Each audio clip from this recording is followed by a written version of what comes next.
being discovered just ahead. To help us maintain these carefully controlled ecosystems, and for your safety, please remain seated in your boat at all times.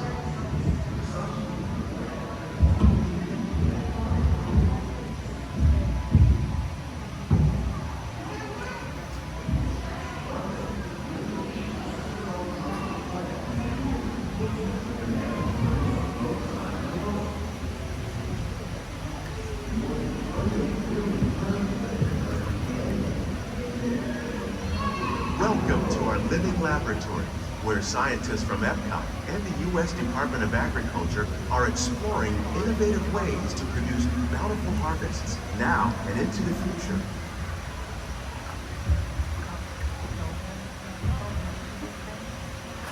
The tropics are home to the greatest diversity of plants on the planet.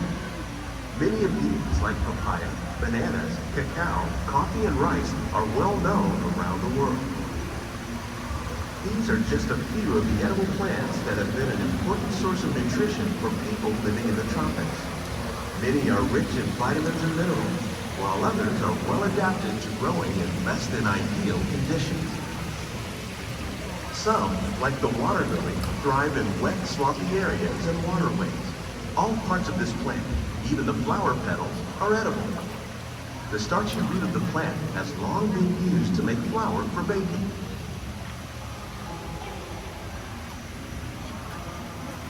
One day, many of these lesser-known tropical plants may be as important as the bananas growing on both sides of the boat. More than 28 billion tons of bananas are eaten annually, making it the most popular fruit in the world.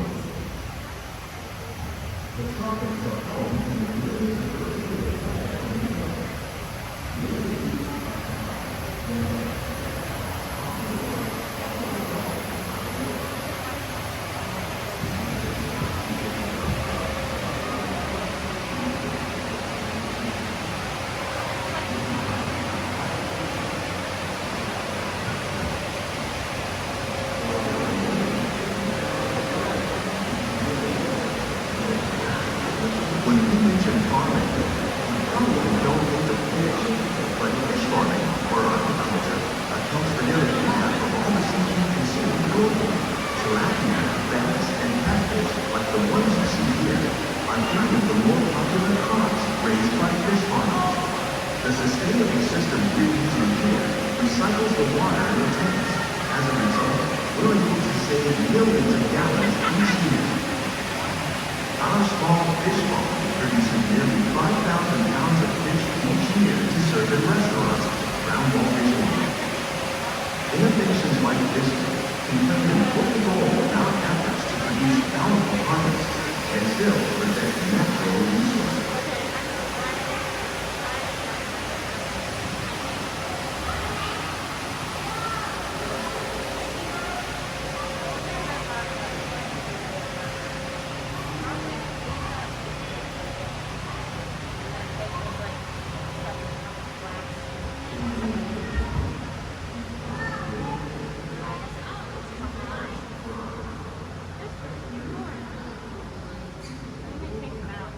While there are more than 50,000 edible plant species in the world, most of us are only familiar with the handful that make up our everyday diet.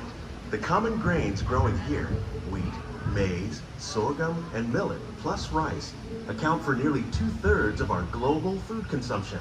Learning how to increase yields of these staples is an important goal of research around the world.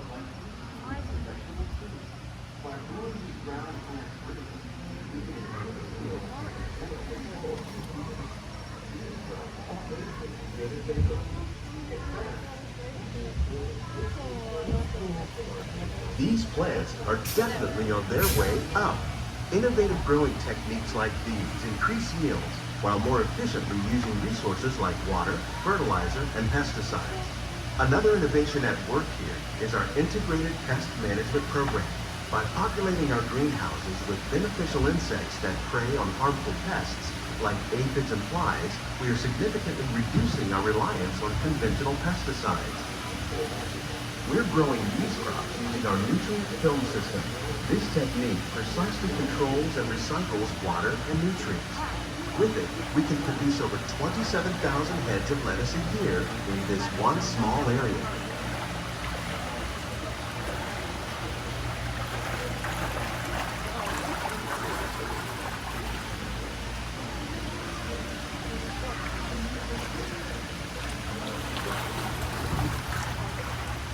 Some of our best ideas have been inspired by nature, like these fruit and vegetable trees. By growing these ground plants vertically, we can increase yields and better control diseases. These crops taste as good as they look. In fact, we serve more than 15 tons of produce from our greenhouses in restaurants here at the land every year.